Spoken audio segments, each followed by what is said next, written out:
નમસ્કાર વિદ્યાર્થી મિત્રો ભાઈઓને આજે આપણે તત્વજ્ઞાન વિષયમાં ધોરણ 11માં મહત્વના મુદ્દા વિશે કે તર્કશાસ્ત્ર કોને કહેવાય, તર્કશાસ્ત્રને તત્વજ્ઞાન તરીકે જ્યારે પણ વિષય તરીકે એક સ્થાન મળ્યું છે ત્યારે તર્કશાસ્ત્ર કઈ કઈ બાબતોનો અભ્યાસ કરે છે, વિધાન એટલે શું, દલીલ એટલે શું, પ્રમાણભૂત દલીલ અને અપ્રમાણભૂત દલીલ, આધાર વિધાન, ફલિત વિધાન વગેરે જેવા મુદ્દા વિશે આપણે વાત કરતા હતા। એમાંય તે ગયા પીરિયડોમાં આપણે ભણી ગયા કે કારક કોને કહેવાય। મૂળભૂત કારકો 5 છે। કેટલા કારક છે? 5। નિષેધ, સમુચય, વિકલ્પન, શરતી અને વિષય। આવા 5 કારકો વિશે પણ આપણે જોઈ ગયા છીએ અને ભણી ગયા છીએ।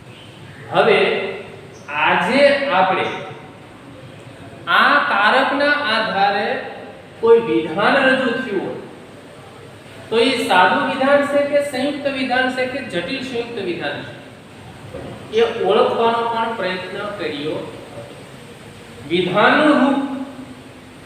વિધાનનું રૂપ વિશે આપણે જાણીએ છીએ કે P શરતી Q, P તેથી Q આ વિધાનનું રૂપ છે અને આ રૂપના આધારે સ્થાનાપતિ નિદર્શન તમે કોઈ પણ આયા વિધાન લખી શકો। શરતી એટલે કે અથવા વચ્ચે મૂકી અને વિધાન જટિલ અથવા તો સંયુક્ત વિધાન એવું સાબિત કરી શકો। ત્યારબાદ આજે આપણે ફલિત વિધાનને ઓળખવાના મુખ્ય નિર્દેશકો અથવા તો ફલિત વિધાનને ઓળખવા માટે આપણે કયા કયા શબ્દનો ઉપયોગ કરી શકીએ। ફલિત વિધાન કે દલિતમાં ફલિત વિધાનને ઓળખી કાઢવામાં ઉપયોગી થતા શબ્દ કે શબ્દ જૂથને ફલિત વિધાન નિર્દેશક તરીકે ઓળખવામાં આવે છે। એ જ રીતે દલીલના આધાર વિધાનને ઓળખી કાઢવામાં આવતા નિવડતો શબ્દ કે શબ્દ સમૂહને આધાર વિધાનના નિર્દેશકો તરીકે ઓળખવામાં આવે છે।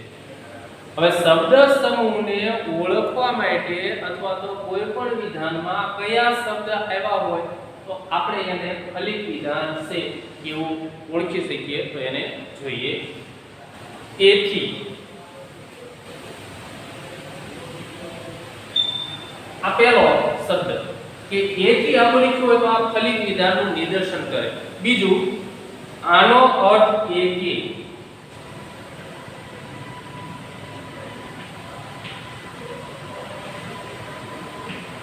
આવું જો વિધાનની શરૂઆતમાં લખેલું હોય તો પણ ફલિત વિધાનનું નિદર્શન કરે છે। બીજું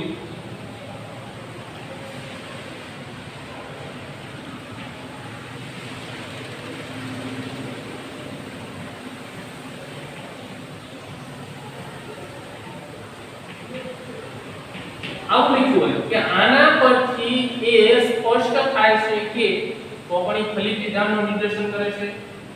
ત્યારબાદ તો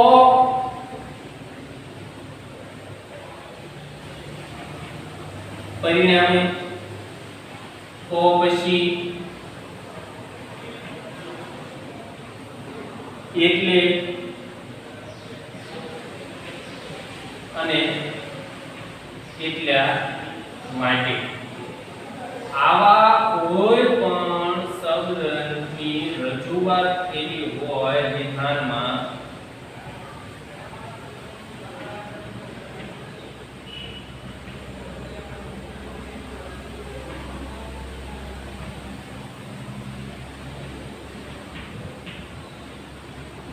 આ બધા ફલિત વિધાનના નિર્દેશકો છે। એથી એમ કહેવામાં આવે છે એથી આ થાય વગેરે। આનો અર્થ એ કે આના પરથી સ્પષ્ટ થાય છે કે પરિણામે તો પછી એટલે એટલા માટે આ બધા છે ફલિત વિધાનના નિર્દેશકો। કારણ કે એના પછી રજૂ થતું વિધાન ફલિત વિધાન હોય છે। કારણ કે કેમ કે એનું કારણ એ છે કે વગેરે શબ્દ સમૂહના આધાર વિધાનોનો નિર્દેશ કરે છે, કારણ કે એના પછી આવતું વિધાન આધાર વિધાન છે। અને બીજું આધાર વિધાનના નિદર્શન.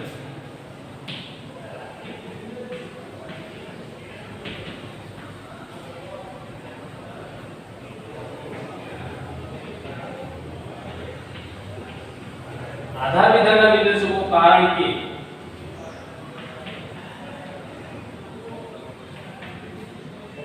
બીજું કેમ કે અને ત્રીજું એનું કારણ એ કે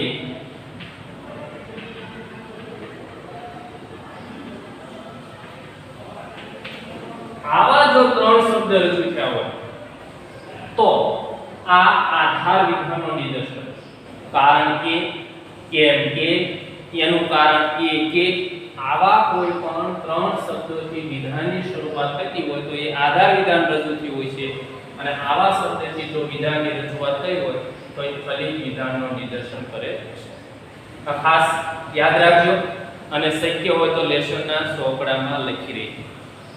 કારણ કે ત્યારે પૂછાય કે ઉપરના સંયુક્ત વિધાનમાંથી આધાર વિધાન અને ફલિત વિધાનનું નિદર્શન કરો અથવા તો ઓળખાવો ત્યારે તમારે આનો ઉપયોગ થશે. ત્યારબાદ હવે આપણે નિગમનલક્ષી દલીલ અને વ્યાપ્તિલક્ષી દલીલ વિશે ભણવાનું કે કોને નિગમનલક્ષી દલીલ કહેવાય અને કોને વ્યાપ્તિલક્ષી દલીલ કહેવાય.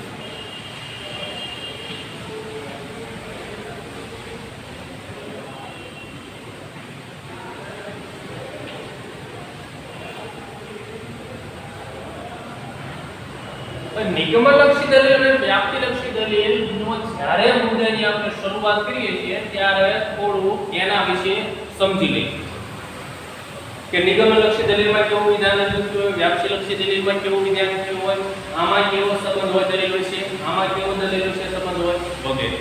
જો આની આપણને પૂર્વ ભૂમિકા વિશે અથવા તો પૂર્વ જ્ઞાન હોય તો આપણે એની સચોટ માહિતી રજૂ કરી શકીએ. જોઈએ આપણે જોઈ રહ્યા કે પ્રત્યેક દલીલમાં આધાર વિધાન કે આધાર વિધાનો હોય છે અને ફલિત વિધાન હોય છે. નિગમનલક્ષી હોય કે વ્યાપ્તિલક્ષી હોય બંનેમાં આધાર વિધાન અને ફલિત વિધાન હોવા જરૂરી છે અને હોય છે. પ્રત્યેક દલીલના આધાર વિધાનો એ દલીલના ફલિત વિધાનના સ્વીકાર માટેનો જરૂરી આધાર કે પુરાવો રજૂ કરે છે. પ્રત્યેક દલીલમાં ફલિત વિધાનનો આધાર પુરાવો આધાર વિધાનમાં રજૂ થયેલો હોય છે કે આ વિધાન છે તો શેના આધારે ફલિત થયું તો એ આધાર વિધાનના આધારે ફલિત થાય છે. અહીં વિશેષમાં આપણે એ નોંધવાનું છે કે ફલિત વિધાનના સમર્થન માટે આધાર વિધાનમાં રજૂ થયેલા પુરાવાનું સ્વરૂપ બધી જ દલીલમાં એક સરખું હોતું નથી. અહીંયા આપણે શીખવાનું છે અથવા તો સમજવાનું છે કે દરેક દલીલમાં આધાર વિધાન અને ફલિત વિધાનમાં રજૂ થયેલા વિધાનો એક સરખા હોતા નથી. બંનેમાં થોડો તફાવત જોવા મળે. સર્વ માણસો ભૂલને પાત્ર છે. સર્વ માણસો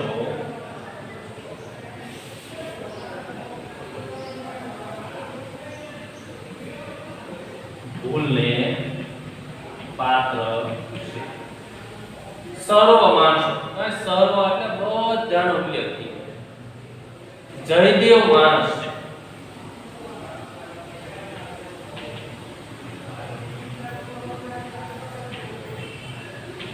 જયદેવ નામનો વ્યક્તિ શું છે?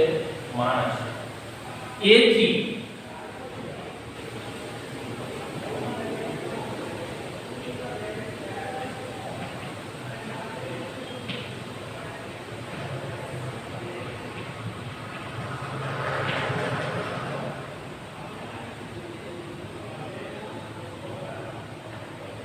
અહીંયા આપણે સ્પષ્ટ રીતે જોઈ શકીએ છીએ કે સર્વ માણસો ભૂલને પાત્ર છે. સર્વ એટલે બધા જગત ઉપર જે કાંઈ મનુષ્ય છે એ બધા ભૂલને પાત્ર છે, કારણ કે ભૂલ થાય. મનુષ્ય છે, ભૂલ તો થવાની છે. જયદેવ નામનો વ્યક્તિ માણસ. હવે સર્વ માણસો તો ભૂલને પાત્ર હોય તો જયદેવ રહ્યો એ માણસ છે. શું છે? માણસ. તો એથી સાહેબ એવું થાય કે જયદેવ ભૂલને પાત્ર છે. એથી આપણે હમણાં ભણી કે ફલિત વિધાનના નિર્દેશક હતા ને, એથી. તો આ એનું ફલિત વિધાન, આ બે ના શું થયા? આધાર વિધાન. ત્યારબાદ આ પહેલું ઉદાહરણ. બીજું ઉદાહરણ, મહર્ષિ રમણ ભારતીય છે.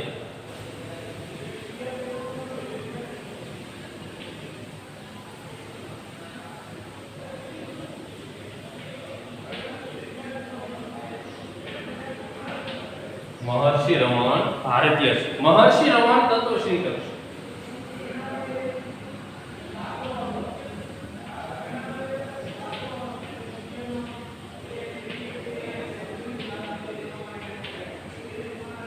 એથી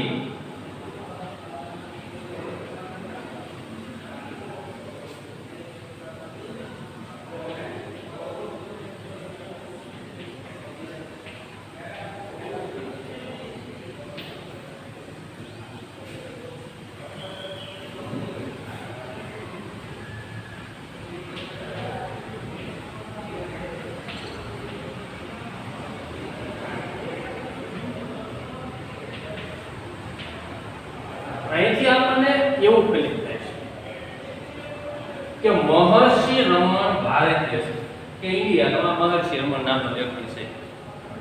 મહર્ષિ રમણ તત્વસિંહ છે, જે તત્વજ્ઞાનનો અથવા તો આમ કંઈક તત્વનું નોલેજ અથવા તો જ્ઞાન ધરાવે છે. તો આના પરથી એવું ફલિત થાય છે, આ બે આધાર વિધાન પરથી, કે મહર્ષિ રમણ ભારતીય છે અને મહર્ષિ રમણ તત્વસિંહ પણ છે. કારણ કે એના બંને આધાર વિધાનો પ્રબળ પુરાવાના આધારે આપણે એવું સાબિત કરી શકીએ છીએ કે મહર્ષિ રમણ ભારતીય છે અને મહર્ષિ રમણ તત્વસિંહ પણ છે.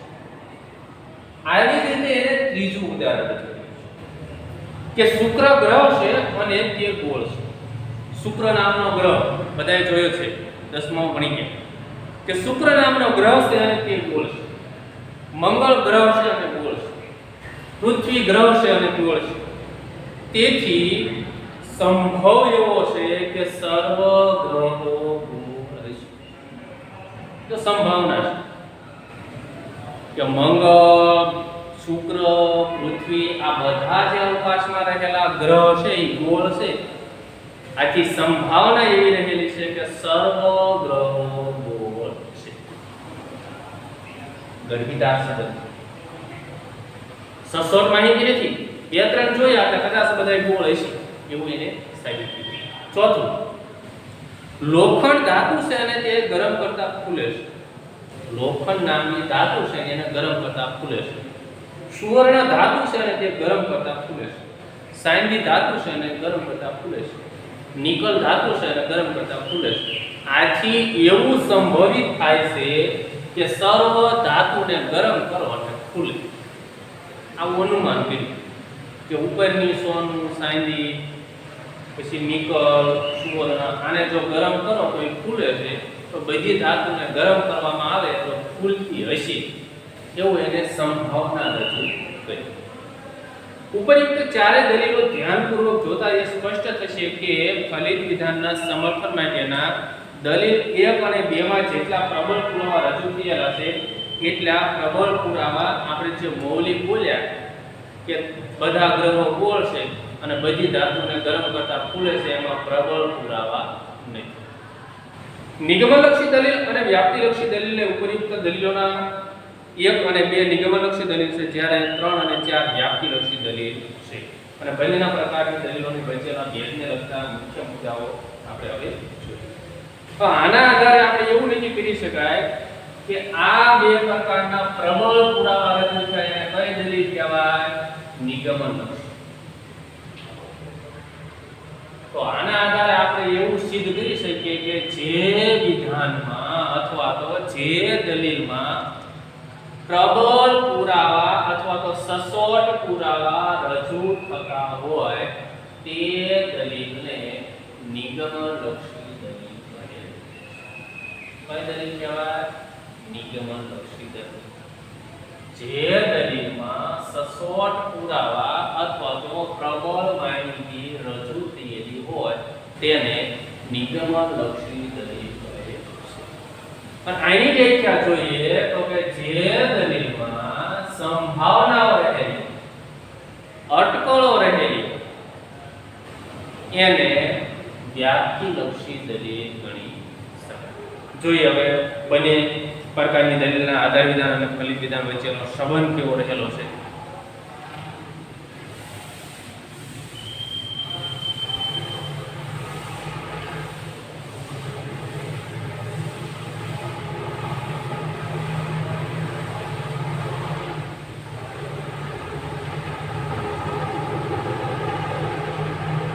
નિગમનલક્ષી દલીલ અને વ્યાપ્તિલક્ષી દલીલ વચ્ચેનો તાર્કિક દ્રષ્ટિએ સૌથી વધારે મહત્વનો અને મૂળભૂત ભેદ એ છે કે નિગમનલક્ષી દલીલમાં આધાર વિધાન અને ફલિત વિધાન વચ્ચે ગર્ભિતાર્થ સંબંધ હોય છે, જ્યારે વ્યાપ્તિલક્ષી દલીલમાં આધાર વિધાન અને ફલિત વિધાન વચ્ચે સંભવિતાર્થ સંબંધ રહેલો હોય છે. બંને પ્રકારની દલીલના દ્રષ્ટાંત દ્વારા આ મુદ્દાની સમજ મેળવીએ. નિગમનલક્ષી દલીલ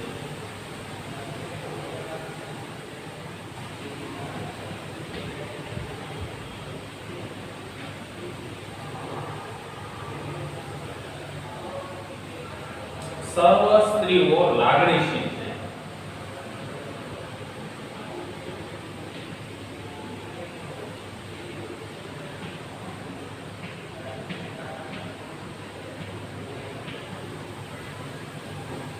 સર્વ સ્ત્રીઓ લાગણીશીલ છે. કુંતા સ્ત્રી છે.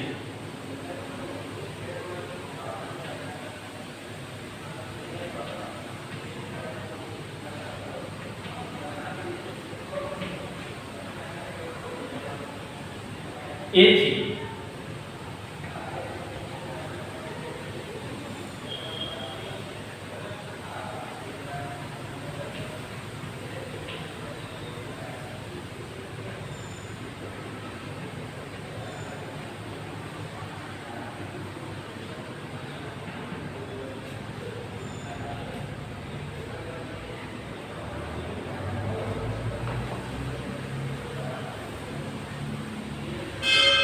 હવે તમે આમાં થોડું સમજો એટલે ખ્યાલ આવી જાય કે સર્વ સ્ત્રીઓ લાગણીશીલ છે.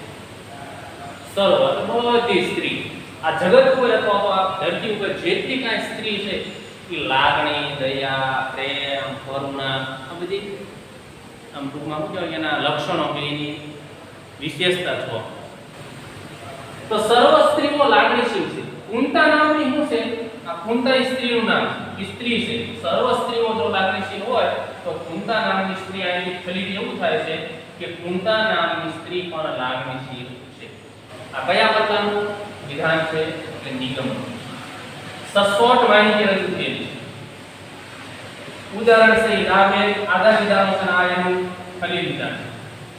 હવે આપણે જોઈએ વ્યાપ્તિલક્ષી દલીલ એટલે શું.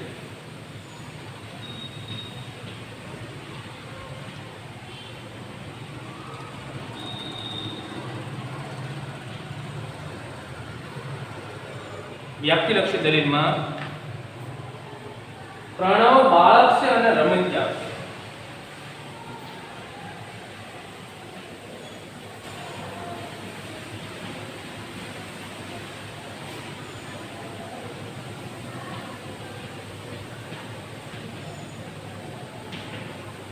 પ્રણવ નામનો બાળક છે અને રમતિયા છે. બીજું ધવલ બાળક છે અને રમતિયા છે.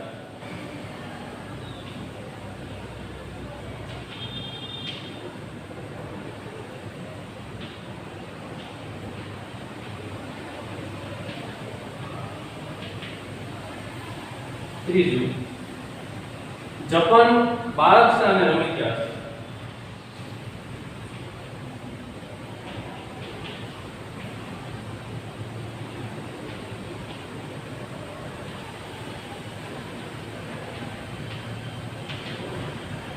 ચોથું, વિમલ બાળક છે અને રમતિયા છે.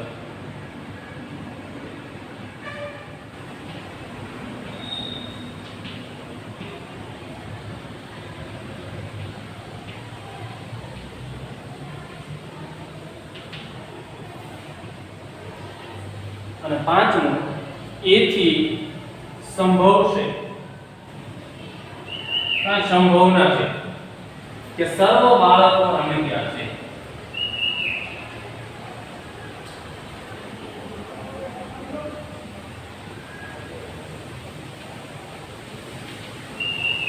હવે આના આધારે આપણે છેલ્લું ઉદાહરણ વ્યાપ્તિલક્ષીનું જોઈએ. આ શું ભેગી કર્યું છે કે પ્રણવ બાળક છે અને રમતિયા છે. તો પ્રણવ નામનો વ્યક્તિ બાળક છે અને રમત કરે છે તો રમતિયા. ધવલ બાળક છે અને રમતિયા છે. કે ધવલ નામનો વ્યક્તિ બાળક છે અને રમતિયા છે. જપન બાળક છે અને તે રમતિયા છે. વિમલ બાળક છે અને એ રમતિયા છે. હવે એથી આ ફલિત વિધાન એવું સાબિત થાય છે આ ચાર વિધાનોના આધારે કે સર્વ બાળકો રમતિયા છે. સંભાવનાઓ રહેલી છે. જો આને ખાસ યાદ રાખવાનું કે અહીંયા સંભાવનાઓ છે.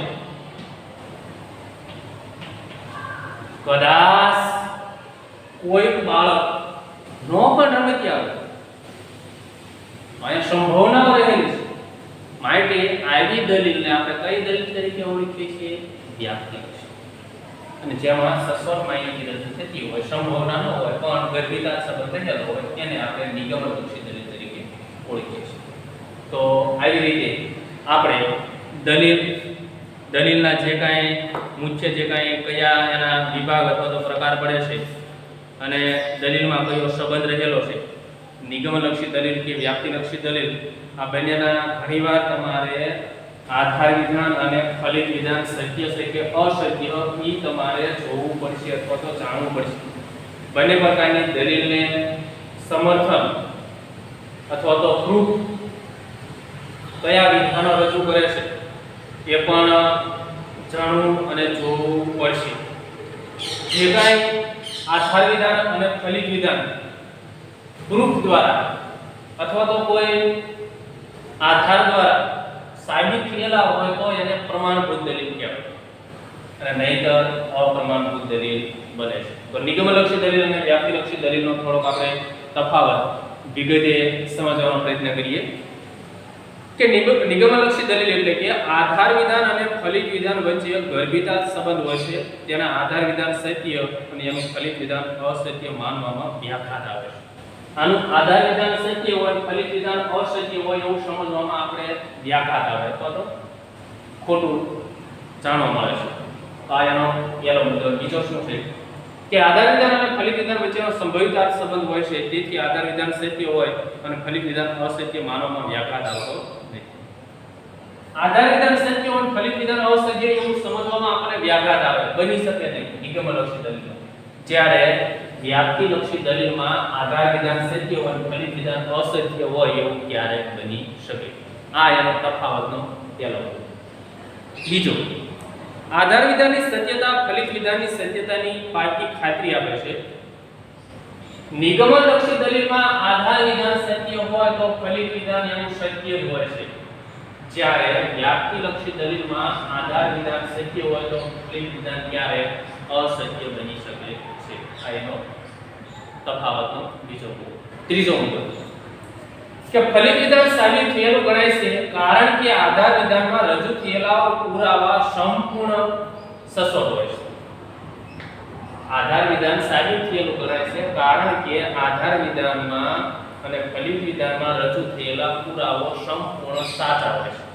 અને ફલિત વિધાન સાબિત થયેલું ગણાતું નથી કારણ કે આધાર વિધાનના આધારે ફલિત વિધાન આપણે તારવી શકતા નથી. સંભાવનાઓ જ માત્ર રજૂ કરી શકીએ છીએ. અને છેલ્લો મુદ્દો કે આધાર વિધાન કરતાં ફલિત વિધાન ક્યારેય વિસ્તૃત હોતું નથી. આધાર વિધાન બે વિધાનનું હોય તો ફલિત વિધાન ક્યારે બે વિધાનનું અથવા તો એના કરતા વધારે મોટા ભાગે ફલિત વિધાન એક જ વિધાનનું રજૂ થયેલું હોય છે, જ્યારે આધાર વિધાન કરતા ફલિત વિધાન હંમેશા વિસ્તૃત હોય છે. આ આધાર વિધાનો કરતા ફલિત વિધાન હંમેશા વિસ્તૃત માહિતી આપતું હોય છે, કારણ કે આ ચારના આધારે આપણે રજૂ થઈ. તો અહીંયા આપણે આજનો પીરિયડ પૂર્ણ કરીશું. વસ્તુ જય.